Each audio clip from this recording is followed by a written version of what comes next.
Am I the jerk for telling my sister-in-law she can sleep train my son if she's that offended by his sleeping habits? Y'all, get ready. My son is 5 and autistic. Sleep has always been a huge issue for us. It's partially what led to my divorce. That's how severe. He still uses a pacifier to soothe at night and sleeps in my bed. I have in the past tried every sleep training method possible. I have had him on every medicine. Him off his passy, had him in his own bed, paid 5 separate sleep consultants. Absolutely nothing works. In a fit of exhaustion, I went full extinction. I took his passy, left him in his own room. He didn't sleep at all that night. I kept him awake during the day, and then he didn't sleep all the second night. He was exhausted, and it took me months to rebuild his trust in me after the fact. At this point, I do whatever works, and that's his binky and his mama's cuddles. My sister-in-law hates this. She is very forward with her parenting methods and makes it known every time I see her. My brother is a piece of wet lettuce and agrees with whatever his wife says. She could tell him they were going to abandon their children and move to Mexico, and he would 110% be on board. And my mother thinks the sun shines out of her ass. So I have no support in this situation. Now every time we see her, she comments on the pacifier or the bed sharing and is all,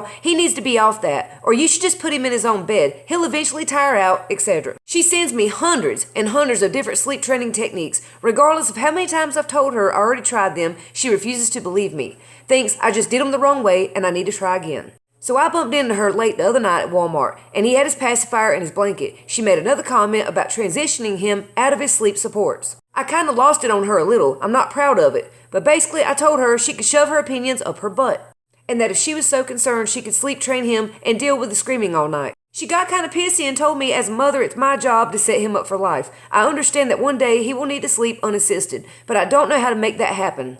She has since called me a neglectful mother on Facebook and had my mom and brother ask me to apologize to her and made comments about me stepping up and putting my foot down with him. Oof. I do feel a little bad for trying to pin it on her rather than me, but I also think she should keep her nose out of my business even if she's just trying to look out for him. Am I the jerk? No ma'am, you are not the jerk. Listen, it's easy for other people to judge our situations because they're not walking in our shoes. So she's going to say, try this, do that. But you're not doing this right. Well, you didn't do that right because she's not walking in your shoes. She hasn't had to stay up with him all night screaming in her face. She hasn't had to miss a week of sleep and go to work and still take care of the kids. Therefore, she's going to continue to judge on something she knows nothing about. And if I were you, I would go even further. I would tell her and your whole family, if you don't close your mouth, you're cut off. Because you, as a parent, go through enough stress, you don't need your whole family on your back every day. If they're not here to support you, they don't need to be here at all. Nobody knows your child the way you do. None of them understand what you're going through. Even if they had a child with autism, they're still not raising your child who has autism, so they don't understand your situation. And good on you for putting her in her place.